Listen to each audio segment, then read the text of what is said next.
I was balancing a tray of soggy cafeteria fries when my phone buzzed. I almost let it go to voicemail. Then I saw the name on the screen, Crescent Shore Title and Lending. My stomach dropped so fast I felt it in my knees.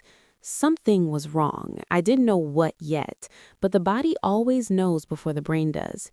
It tightens. It goes cold. It says, "Pay attention." I walked away from the noise of the break room and answered in the hallway, keeping my voice low, like I didn't want the walls to hear. The call.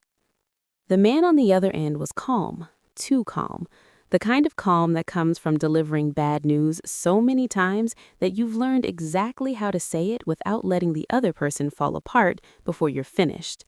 "Miss Walker, my name is Daniel Reeves. I'm the closing manager at Crescent Shore.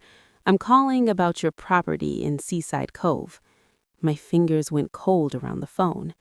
Seaside Cove, my cottage, the one thing in my life that was entirely, completely, undeniably mine.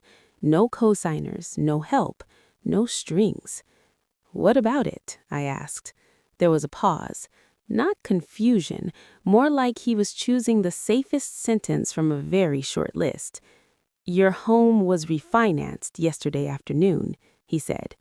I actually laughed, one short disbelieving sound, because for a split second I thought he had the wrong person. I thought I'd misheard him. I thought the world made more sense than this. "That's not possible," I said. "I didn't refinance anything." "I believe you," he replied. "That's why I'm calling you directly." And then he said the two names I already knew, deep down, and the part of me that had been bracing for something like this for years. "Your parents," he said. "Lauren and Tom Walker." The hallway went silent. Not because it actually got quieter, but because something inside me went very, very still, the way a person goes still right before they decide to fight. The cottage. On the drive to Crescent Shore, my brain built a timeline.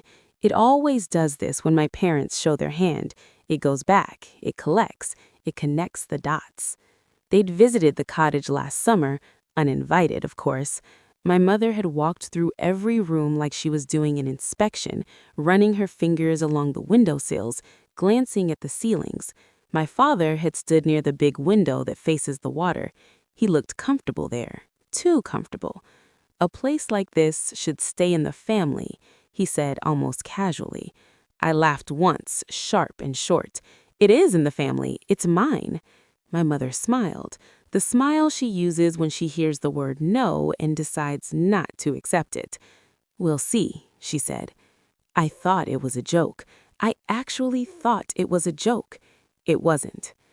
The office. Crescent Shore looked like every financial office looks. Clean floors, muted colors, motivational art on the walls. A television in the corner played a commercial about trust. I almost laughed again. Daniel Reeves met me in the lobby, mid-40s, navy suit, practiced calm. He guided me into a glass-walled office and closed the door. I didn't sit until he sat. "I didn't authorize a refinance." Not a question, a statement. "I know," he said. "Let me show you what happened." He turned his monitor slightly and opened a digital file. There was my name, my address, my signature. Almost. It looks like someone had watched me sign something once, years ago maybe, and tried to copy the general shape of it. The slope was off. The pressure was wrong. It was close enough to fool someone who wanted to be fooled. "That's forged," I said. "Yes," Daniel said quietly. "We compared it to your signature card on file. The pressure pattern doesn't match." He clicked further into the document. "Cash out proceeds, $210,000. Beneficiary, T. Walker. Tom Walker. My father." I didn't say it out loud. I didn't need to. Daniel was already looking at me with the expression people wear when they realize they're no longer dealing with a paperwork issue. They're dealing with a felony.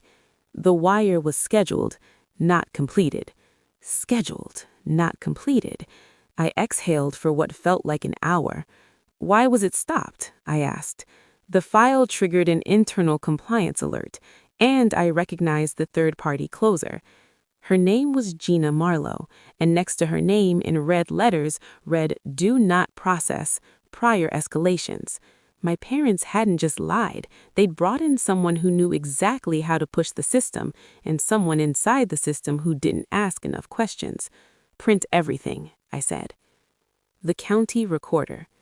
The county building smelled like old paper and recycled air. A sign near the door said, "No legal advice provided." I took a number and waited. My phone buzzed in my bag. Then again, then again. Mom, Dad, Mom. I didn't answer. I took a screenshot of the call log and put my phone away like it was evidence, because it was. When my number was called, I leaned slightly toward the clerk and kept my voice even. "My name is Aaron Walker. I need to check the recording status for my property in Seaside Cove. I believe fraudulent documents were submitted yesterday." The clerk's face stayed neutral until it didn't. "I'm seeing an e-recording submission, submitted by Coastal Closings LLC.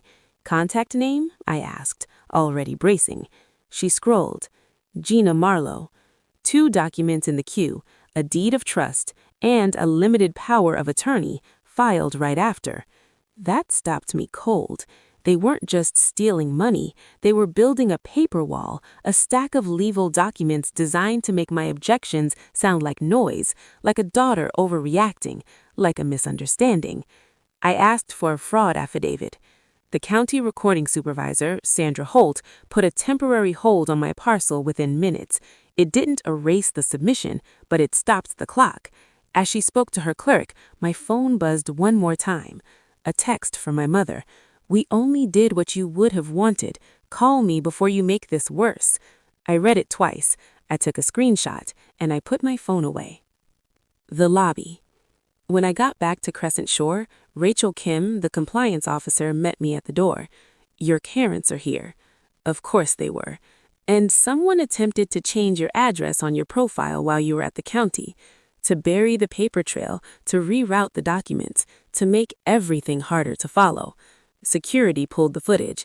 There was Gina Marlowe stepping behind the employee counter, blocking the associate's view, typing, click, click, type, enter. Rachel didn't flinch. That's credential misuse, and it supports intent. The police were already on the way. I heard my mother's voice before I saw her, sweet, loud, built for an audience. "I'm her mother. I'm trying to protect her." My father's voice followed, low, confident, the voice of a man who has talked his way out of things before and fully expected to do it again. "This is a misunderstanding." Rachel looked at me. "You don't have to go out there." I stood up anyway. I'm not confronting them. I'm correcting the record. When I stepped into the lobby, my parents' faces snapped toward me like magnets. My mother's expression shifted instantly into relief, the performed kind, the kind designed to be witnessed. "Aaron, thank God! Tell them we were helping." I didn't look at her. I looked at the officer. "My name is Aaron Walker. I did not authorize any refinance. I did not sign any documents. My signature was forged." My father stepped forward half a pace. "This is a family issue," she stressed. "We were acting on her behalf." The officer didn't react to the word family. He reacted to the word behalf. "Did she authorize you?" My father opened his mouth. I answered first. "No." One word, quiet, steady, but it was the most important word I'd ever said because it was the first time in my life I said it and no one could take it back. My mother's smile cracked. Gina stepped forward, still trying to take control. Bright voice, easy smile. "This happens all the time. Borrowers get nervous. We can fix." The officer turned toward her. "Who are you?" "Gina Marlowe, closing facilitator." "Are you an employee of this company?" "No." "Then step away from their counter, now." For the first time, Gina's smile cracked. Rachel stepped forward with a folder, footage timestamps, county hold receipt, e-recording submission logs, all of it. The officer looked at my parents one last time. "This is a criminal investigation." My mother made a small sound in her throat. Not a sob, a calculation. My father's eyes moved toward the exit. And Gina went very still, because she finally understood something she couldn't charm her way around. Paper trails don't care how confident you sound. After. 2 hours later, I sat in a small interview room and gave my statement. I made it boring. Dates, times, names, screenshots, logs, the county hold, the e-wire instructions, the camera footage. Boring wins. The next morning, Crescent Shore sent written confirmation. The refinance was rescinded for fraud. The cash out was never released. The county documents were rejected and flagged. A fraud watch was placed on my parcel. My profile was locked. No address changes with in-person verification. A month later, I drove to the cottage. I stood in the doorway for a long time, not because I was afraid to go in, but because I needed my body to remember something my brain already knew. It was still mine. The locks were changed, my credit was frozen, and the only reason I still had that cottage wasn't